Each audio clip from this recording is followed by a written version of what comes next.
कहानी की शुरुआत होती है एक बहुत ही नॉर्मल लेकिन एकदम आइसोलेटेड सेटिंग से। रात के ठीक 12 बज रहे हैं। हमारा मेन कैरेक्टर रोहन अपने कमरे में बिल्कुल अकेला बैठा है और बस यूं ही अपना मोबाइल स्क्रॉल कर रहा है। ये एक ऐसी सिचुएशन है जिससे हम सभी रोज ही गुजरते हैं। और यहीं से शुरू होता है हमारा पहला फेज, आधी रात का खौफ। अचानक एक अननोन नंबर से पहला अजीब सा मैसेज फ्लैश होता है, खिड़की के बाहर मत देखना। अब यहाँ रोहन का पहला रिएक्शन काफ़ी इंटरेस्टिंग है। वो डरने के बजाय लिटरली हंस पड़ता है। उसे लगता है कि कोई दोस्त उसके साथ प्रैंक कर रहा है। साइकोलॉजी के नज़रिए से देखें तो जब भी कोई अचानक सा खतरा सामने आता है तो हमारा दिमाग सबसे पहले डिनायल मोड में चला जाता है।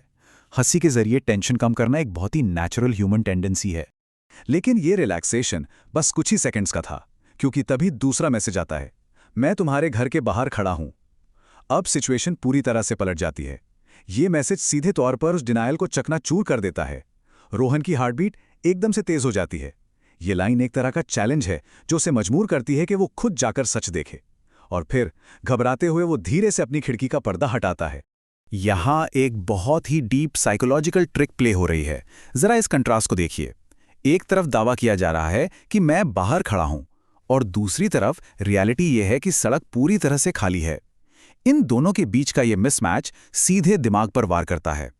होता क्या है कि जब हमें वो खतरा दिखाई नहीं देता जिसका हम वेट कर रहे होते हैं, तो वो डर खत्म नहीं होता, बल्कि वो एक अनजाने खौफ में बदल जाता है। रोहन खुद को तसल्ली देने के लिए बड़बड़ाता है कि पक्का कोई उसे बेवकूफ बना रहा है। लेकिन इसके बाद नैरेटिव एक बहुत ही डरावना मोड़ लेता है। हमारा दूसरा फेज, खतरा घर के अंदर। फोन एक बार फिर से बजता है, लेकिन इस बार कोई टेक्स्ट नहीं है। इस बार एक फोटो रिसीव होती है और लिटरली यही वो पल है जब रोहन के हाथ कांपने लगते हैं। देखिए, शब्द झूठ बोल सकते हैं, लेकिन एक फोटो जो एकदम उसी पल खींची गई हो, वो एक ऐसा सच है जिसे आप इग्नोर नहीं कर सकते। सस्पेंस अब पूरी तरह से अपने पीक की तरफ बढ़ रहा है। आइए इस फोटो की डिटेल्स को जरा ब्रेक डाउन करते हैं। ये कोई रैंडम फोटो नहीं है, ये रोहन के खुद के कमरे की फोटो है। और सबसे डरावनी बात, इस फोटो में रोहन बिल्कुल उसी सेकंड में खिड़की का पर्दा हटाता हुआ नजर आ रहा है। ये एक रियल टाइम मिरर इफेक्ट है। ये इस बात का पक्का सबूत है कि उसे न सिर्फ देखा जा रहा है, बल्कि बहुत ही करीब से कोई उसे मॉनिटर कर रहा है। तो यहां सबसे खतरनाक रियलाइजेशन ये है कि जो कोई भी है वो घर के अंदर ही कहीं मौजूद है। जरा सोचिए इस बारे में। ये एक ऐसा एहसास है जो किसी को भी सुन्न कर दे। बुरी तरह डरा हुआ रोहन अब एक basic human survival instinct follow करता है। वो तुरंत भागकर अपने कमरे का दरवाजा अंदर से लॉक कर लेता है, एक सेफ जोन बनाने की कोशिश। और अब हम एंटर करते हैं इस एनालिसिस के क्लाइमैक्स में, आखिरी मैसेज और साया। यहां से डल का लेवल एकदम नेक्स्ट लेवल पर जाने वाला है। इस टाइमलाइन को देखिए कि पैनिक कैसे एस्केलेट होता है। रात के 12 बजे पहला मैसेज, कुछ ही पलों बाद कमरे के अंदर से खींची गई फोटो। लेकिन अब इस खौफ में एक और लेयर ऐड हो जाती है, साउंड।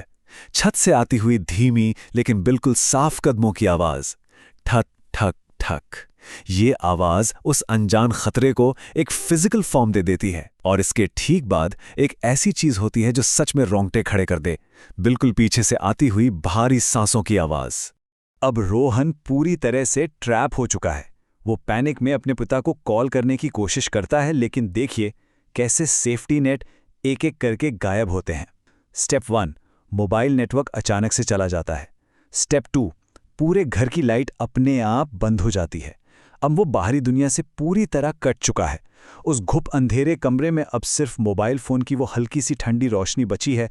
और ठीक इसी वक्त स्टेप 3, एक आखिरी मैसेज फ्लैश होता है। अब पीछे मत मुड़ना, ये सिर्फ एक वार्निंग नहीं है, ये दिमाग को फ्रीज कर देने वाला एक कमांड है। इस छोटे से टेक्स्ट का इंपैक्ट इतना सॉलिड है कि रोहन की सांसें वहीं अटक जाती हैं। और उस भयंकर सन्नाटे में ठीक उसकी पीठ के पीछे से एक आवाज शुरू होती है, एकदम भारी सांस लेने की आवाज।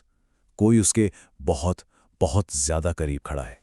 ये इस पूरे इंसिडेंट का सेंसरी क्लाइमैक्स है। पीछे मुड़ने की हिम्मत ना होने की वजह से रोहन उसी डिवाइस का इस्तेमाल करता है जहां से ये सब शुरू हुआ था। वो कांपते हाथों से मोबाइल का फ्रंट कैमरा ओपन करता है और स्क्रीन पर जो दिखता है वो भयानक है। उसके ठीक पीछे एक आदमी खड़ा है। उसका चेहरा पूरी तरह से डार्क है, एकदम काला, और आंखें पूरी तरह से सफेद। रोहन चीख मारते हुए झटके से पीछे मुड़ता है, लेकिन वहां कोई नहीं है। कमरा बिल्कुल खाली है और उसी स्प्लिट सेकंड में उसका फोन अपने आप डेड हो जाता है और कमरे में सिर्फ और सिर्फ अंधेरा रह जाता है। अब बात करते हैं इसके आफ्टरमैथ की, हमारा आखिरी सेक्शन, खौफनाक अगली सुबह। इस पूरे डिजिटल एनकाउंटर का फिजिकल असर साफ देखा जा सकता है। अगली सुबह जब रोशनी होती है तो रोहन अपने कमरे की जमीन पर अनकॉन्शियस मिलता है, एकदम बेहोश। उसका दिमाग उस एक्सट्रीम खौफ को प्रोसेस ही नहीं कर पाया और शट डाउन हो गया। ये क्लियरली दिखाता है कि रात को जो कुछ भी हुआ उसने एक बहुत गहरा मेंटल और फिजिकल ट्रॉमा दिया है। लेकिन सबसे डरावनी बात तो यह है कि ये कहानी यहाँ खत्म नहीं हुई है। कमरे की दीवार पर बहुत बड़े बड़े अक्षरों में एक मैसेज लिखा हुआ है, मैं आज रात फिर आऊंगा। ये एक बहुत ही डार्क क्लिफ हैंगर है। वो एंटिटी, वो डिजिटल खतरा अब स्क्रीन से बाहर निकलकर असली दुनिया में अपनी परमानेंट जगह बना चुका है। और हमारा ये आज का एक्सप्लेनर इसी एक बहुत ही प्रोवोकेटिव सवाल पर आकर रुकता है। क्या डिजिटल दुनिया का डर असल जिंदगी का रूप ले सकता है? आज के टाइम में जब हम अपना आधा से ज़्यादा दिन इन स्क्रीन्स के पीछे बिताते हैं, तो क्या हम कभी सच में 100% सेफ होते हैं? ये कहानी हमें ये सोचने पर मजबूर कर देती है कि जब वर्चुअल और रियल दुनिया के बीच की ये बाउंड्री टूटती है तो उसके रिजल्ट्स कितने डरावने हो सकते हैं। इस थॉट प्रोवोकिंग सवाल के साथ हम आज के इस एक्सप्लेनर को यहीं क्लोज करते हैं। बस इतना याद रखिएगा, अगली बार जब आधी रात को कोई अननोन मैसेज आए तो शायद खिड़की के बाहर न देखना ही बेहतर है।